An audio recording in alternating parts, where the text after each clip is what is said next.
جیسے کہ آپ کو پتہ ہے کہ ایک نہ ایک دن ہر انسان کی شادی ہونی ہے، اور شادی کے بعد اس کی بیوی نے اپنے گھر والوں کو الوداع کے کر اپنے شوہر کے گھر اس کی خدمت کے لیے جانا ہے۔ میاں بیوی کا رشتہ اتنا مقدس ہے کہ رسول اللہ نے شادی کو اپنی سنت فرمایا ہے، اور ہر مسلمان پر لازم ہے کہ اگر وہ اپنی بیوی اور بچوں کا خیال رکھ سکتا تو وہ شادی ضرور کرے۔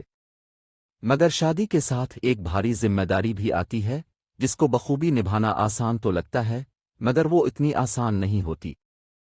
جیسے ایک شوہر اپنی بیوی سے کچھ تقاضے رکھتا ہے، ویسے ہی بیوی کے بھی کچھ حقوق ہیں جن کی تکمیل ایک شوہر پر فرض ہے۔ جیسا کہ اب کے علم میں ہے کہ اللہ کے نبی نے اللہ کے حکم سے 11 شادیاں فرمائیں، اور ان سب شادیوں کے کئی مقاصد میں سے ایک مقصد ہم مردوں کو گھر کی زندگی کے آداب سکھانا تھے، کہ ہم مردوں کو اس چیز کا علم ہو کہ اپنی بیوی کے ساتھ کس طرح کا سلوک کرنا ہے، اپنی بیوی کی کس طرح سے روز کے کاموں میں مدد کرنی ہے، اور اپنی بیوی سے کس طرح باقی معاملات کرنے ہیں تاکہ اسے اپنے مائکے کی جدائی پریشان نہ کرے۔ سب سے پہلی حدیث جو ہمیں ملتی ہے وہ کچھ اس طرح سے ہے۔ اللہ کے نبی نے فرمایا، شریف آدمی بیوی سے دب کر رہتا ہے اور کمینہ آدمی بیوی کو دبا کے رکھتا ہے۔ جی تو میرے عزیز بھائیوں، وہ شخص کمینہ ہوتا ہے جو اپنی بیوی کو دبا کے رکھتا ہے، اس کو حقیر جانتا ہے اور اس سے حسن سلوک نہیں کرتا، تو ایسے شخص کو کمینہ کہا گیا ہے۔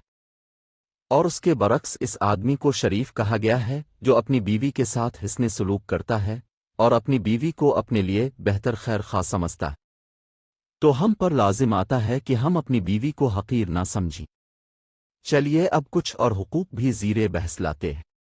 نمبر 1، رسول اللہ سے پوچھا گیا کہ اے رسول اللہ، عورت کا حق خاوند کے اوپر کیا ہے؟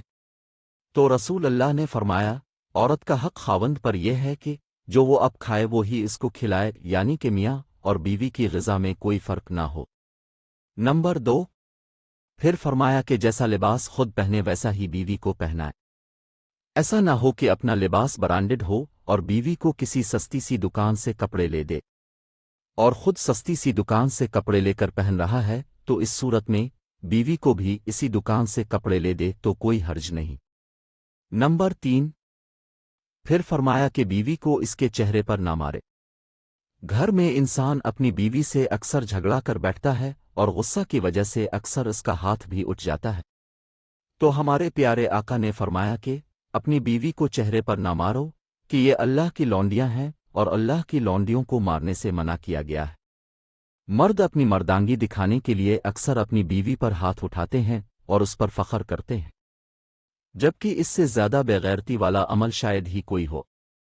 اللہ کے نبی نے فرمایا، عورت کو اللہ نے ٹیڑھی پسلی سے پیدا فرمایا ہے، تو اگر تم اس کو مار پیٹ کر سیدھا کرنے کی کوشش کرو گے تو یہ ٹوٹ جائے گی، اور اگر ایسے ہی چھوڑ دو گے تو یہ ٹیڑھی کی ٹیڑھی رہے گی۔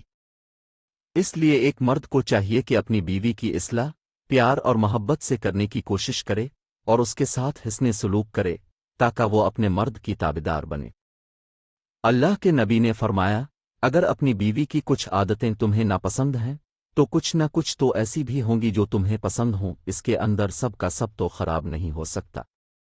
اس کو مجموعی طور پر دیکھنا چاہیے، آخر وہ تمہاری کتنی خدمت کرتی ہے، ماں باپ بہن بھائی کو چھوڑ کر آئی ہے، تم سے پہلے اٹھتی ہے اور بعد میں سوتی ہے، اور ساری زندگی اپنے خاوند کی خدمت میں لگ جاتی ہے۔ تو اگر یہ تم سوچ لو کہ تمہاری بیوی خواہ اس کے اندر کچھ خرابیاں ہی کیوں نہ ہوں، جب تم اس کی ان خدمت گزاریوں کو سوچ لو گے تو خود بخود اس کی قدر کرنے لگ جاؤ گے اور اپنی بیوی کے حقوق کا خیال رکھو گے۔ اللہ تمام شادی شدہ افراد کو اپنی بیویوں سے حسن سلوک کرنے اور ان کے حقوق ادا کرنے کی توفیق دے، اور جن کی ابھی تک شادی نہیں ہوئی ان کی جلد شادی کے اسباب پیدا فرمائے۔ آمین۔ آج کے لیے اتنا ہی، اب سے ملاقات ہوگی اگلی ویڈیو میں، تب تک اپنا خیال رکھیں۔ اللہ حافظ۔ ایسی مزید ویڈیوز دیکھنے کے لیے چینل کو سبسکرائب کریں اور بیل آئیکن کو ضرور دبائیں۔ شکریہ۔